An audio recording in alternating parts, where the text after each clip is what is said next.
그래서 우리가 이런 지금 얘기한 것처럼 좀 빨리 지나가서 소화하기가 좀 어려울 수 있을 텐데 좀 더 차근차근 다시 한번 공부를 해봐야 될 거고요.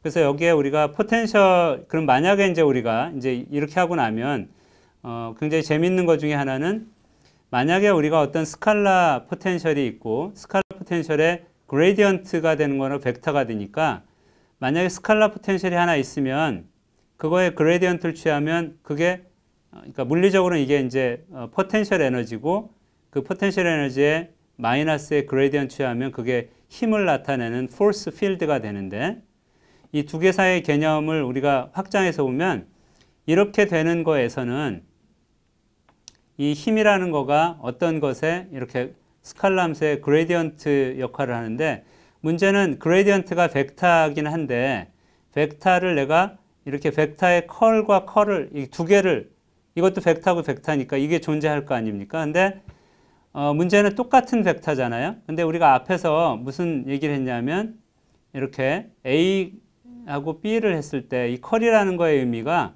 B하고 A의 순서를 바꾸면 어떻게 돼야 되냐면 마이너스 부호가 생겨야 돼요. 그러니까 여기서도 마찬가지로 컬도 똑같이 이렇게 이게 좀 똑같으니까 뒤집어도 같은 모양일 텐데 뒤집어도 똑같이 마이너스가 나와야 되는 거거든요.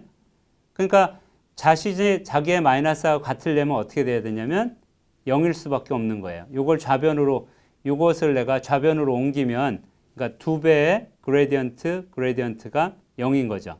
그래서 다시 말하면 이거는 항상 0이기 때문에 이렇게 어떤 포텐셜이라고 하는 그러니까 스칼라 함수를 우리가 스칼라 포텐셜이라고 부르는데 이 포텐셜의 의미는 그거의 그레디언트를 취한 것이 벡터 필드가 되는 경우에 그거의 컬은 항상 0이다라는 거예요.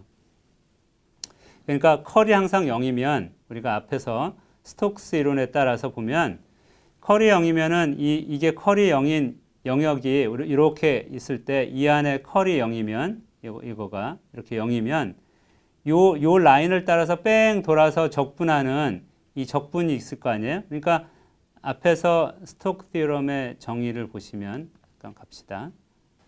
네, 그래서 우리가 스톡 디어럼에 따르면 이렇게 어떤 경로 적분의 결과는 이 컬에 대한 면적분과 같다 그랬는데 이 앞에 그러니까 다음 장에서 보면 앞에서 한 것처럼 요 라인 이렇게 지금 이 경로를 따라서 내가 이 1이라는 점에서부터 출발해서 2라는 점까지 경로 적분하고 2에서 다시 1로 가는 이렇게 하는 두 개 사이를 이렇게 통과하는 경로를 하나 만들 수 있을 텐데요. 이 경로를 내가 C라고 부르면 이 C라는 경로를 통해서 우리가 동그라미를 치면 이렇게 뺑 돈다는 뜻이에요. 적분에 이렇게 이런 기호를 써서 하면 그러면 이 힘에 대한 어떤 F라는 그 벡터의 필드가 있는데 이것을 이 경로에 따라서 내가 쭉 적분을 했습니다. 근데 이 결과가 스톡 디어럼에 따르면 이렇게 컬의 F의 그 중간에 있는 면적에 대한 적분을 바꿀 수 있는데 문제는 이 녀석이 항상 지로운 거죠. 그러니까 여기가 0이어야 되는 거예요. 근데 이제 보면은 문제는 재밌는 건 여기서부터 여기까지 적분하고 그 다음에 여기서 여기까지 적분하잖아요. 근데 내가 이 적분 값을 이제 어떻게 쓸 수 있냐면 이렇게 바꿔 쓸 수 있어요. 1에서 2까지 가는 적분 더하기 2에서 1까지 가는 적분에 똑같은 요 스칼라 프로덕트로 쓸 수가 있죠. 기호가 좀 생소하겠지만 어쨌든 요 안에 있는 요 적분 값을 1에서 2까지 그 다음에 2에서 1까지 가는 적분이 되는데 근데 이 1에서 2까지 가는 방향과 2에서 1까지 가는 방향을 내가 뒤집을 수가 있죠. 그러니까 이쪽 경로를 내가 C1이라 그러면 이쪽 경로를 내가 C2라고 할 수 있거든요. 그래서 2에서 1까지 가는 것은 1에서 1까지 가는 C2를 뒤집어 놓은 거니까 그러니까 어떻게 쓸 수 있냐면 이 결과를 이거를 지우고 내가 여기에 마이너스라고 놓고요. 그 다음에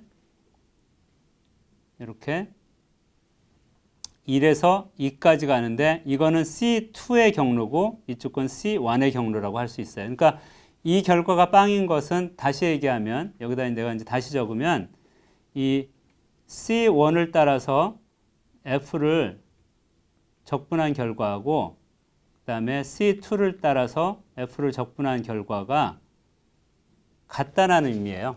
그러면 이제 이 적분 결과가 이 점에서부터 이 점까지의 결과가 같고요. 이것은 다시 얘기하면 F가 마이너스 그레디언트의 파이로 쓰여져 있었는데 이렇게 DL로 이 L에 대한 파이에 대한 적분을 바꿔 쓴 것과 같은데 이렇게 바꿔 쓴 거에 1과 2 이렇게 쓰면 이것은 무슨 뜻이냐면 이 파이의 그레디언트의 적분이 이 DL에 그러니까 그레디언트를 다시 경로 적분한 거기 때문에 원래 그러니까 R2 점에서의 값 빼기 R1에서의 값으로 바꿨을 수 있다는 얘기입니다. 그래서 이런 식으로 그러니까 이건 이제 뒤에 가서 우리가 다시 한번 그 전자기약에 관련되는 개념으로 바꿔서 설명할 텐데 우리가 이렇게 그 어떤 스칼라 함수를 미분해서 폴스로 만들 때는 그 컬의 의미가 0이 되기 때문에 이 포텐셜이 갖는 의미가 그러니까 이 벡터를 만들어내는 모함수 역할을 할 수 있다라는 의미를 갖게 됩니다.